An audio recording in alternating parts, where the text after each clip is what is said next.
ସାଙ୍ଗମାନେ ଆଜି ହେଇଛି ଚିକେନ୍ର ଆଉଟ୍ ପାର୍ଟସ୍ ମାନେ ଆମ ଏଠି ସମ୍ବଲପୁର ଭାଷାରେ କହିବାକୁ ଗଲେ ପଛନି ଯେଉଁଟା କୁହାଯାଏ ଗୋଡ଼ ମୁଣ୍ଡ ଚମଡ଼ା ତା ସବୁ ଏଇଟା ମିକ୍ସ ବନା ହେଇଛି। ତା ସାଥିରେ ହେଇଛି ଭାତ।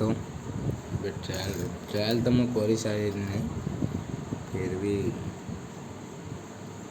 ଦେଖନ୍ତୁ ଲେଗ୍ ପିସ୍ ରୂପା और बस तोरी मैंने केमती है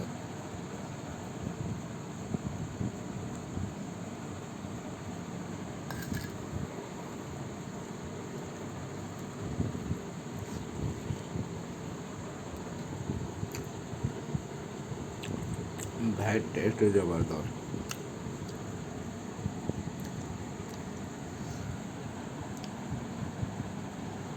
ଏଇଟା ହେଇଛି ଆମ ଦେଶୀ କୋଡ଼ି ଭେଣ୍ଡି ଆଉ ଶୁଖା ଝୁର ଟମାଟୋ ମିଶେଇକିନା ଶୁଖା ଝୁରିରେ ଏଇଟା ଗୋଟେ ହେଇଛି। ସେଟା ତ ମୋ ପସନ୍ଦ ନାହିଁ, ଏଇଟା ହେଇଯାଇଛି ଯେହେତୁ ଏଇଟା ଭଲ ଲାଗେ ମୋ ପାଇଁ, ଏଇଟା ଭଲ।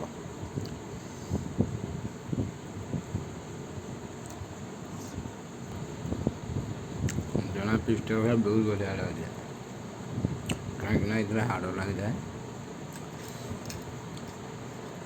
ଏଥିରେ ତେଲ କମ୍ ଦେଇକିନା ରୋଷେଇ କରିବେ, ଯେବେ କରିବେ ବି ଆପଣ କରନ୍ତୁ ମୁଇଁ କରେ, ମୁଁ ଆପଣଙ୍କୁ ଦେଖେଇବି ନେକ୍ସଟ ଭିଡ଼ିଓରେ କେମିତି ପ୍ରିପାରେସନ୍ କରାହେଉଛି।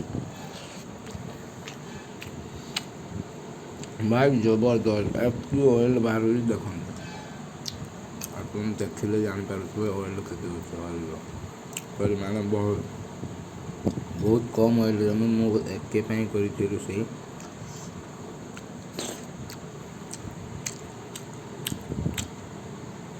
ବହୁତ ବଢ଼ିଆ ଭାଇ ଟେଷ୍ଟ, କିଛି ଦେଇନି ମୁଁ। ଦେଶୀ ମସଲା ପିଆଜ ଅଦା ରସୁଣ କଞ୍ଚା ଲଙ୍କା ବେଶ ହଳଦୀ ପାଉଡ଼ର ଆଉ ଗରମ ପାଉଡ଼ର, ଆଉ କିଛି ଦେଇନେବି। ନେକ୍ସଟ ଭିଡ଼ିଓରେ ମୁଁ ଦେଖାଇବି କେମିତି କ୍ଲିନ୍ କରାଯାଏ ଚମଡ଼ା। ଆମ ଏଠି ତ ମେସିନ୍ ଦ୍ୱାରା କ୍ଲିନ୍ ହେଇଯାଉଛି।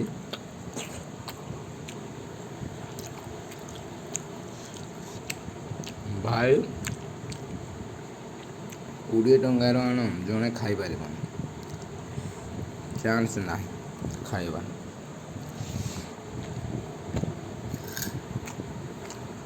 ଯଦି ବନା ହେଇଛି ଖାଇଦେବା। ମାଛ ସାଙ୍ଗରେ ଚିକେନ୍ ଭଲ ନାହିଁ, ଖାଇଲା ହେଉଛି ଶୁଖା ମାଛ। ଭାଇ ଭେଣ୍ଡି ଟମାଟୋ ଶୁଖା ମାଛ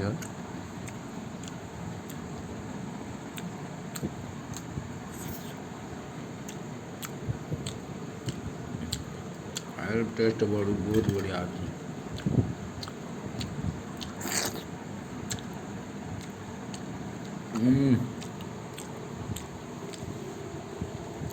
ଭାଇ କ'ଣ କହିବି,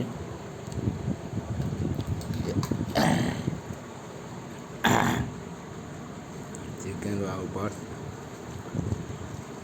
ବହୁତ ବଢ଼ିଆ, ବହୁତ ଶାନଦାର ହେଇଛି। ମୁଁ ବନେଇଥିଲି ଫାର୍ଷ୍ଟ ଟାଇମ୍, ମୋ ସାଙ୍ଗ ଜଣକୁ ଦେଲି, ସେ କହିଲା ବହୁତ ବଢ଼ିଆ ହେଇଛି, କ୍ଲିନ୍ ବି ଅଛି। ଭାଇ 40 ଟଙ୍କାରୁ ଆଣିଥିଲୁ, ଆମେ 2 ଜଣ ଖାଇକରି ସକାଳେ ମୁଁ ଫିର୍ ଖାଇବି। ଠିକ୍ ଅଛି ଭାଇ, ଯଦି ଭଲ ଲାଗୁଥିବ ଆମ ଭିଡ଼ିଓକୁ, ଦେଶୀ ଭିଡ଼ିଓ ଆମେ କ'ଣ କରିବା, ଗରିବ ଲୋକ, ଲାଇକ୍ କର, ସେୟାର।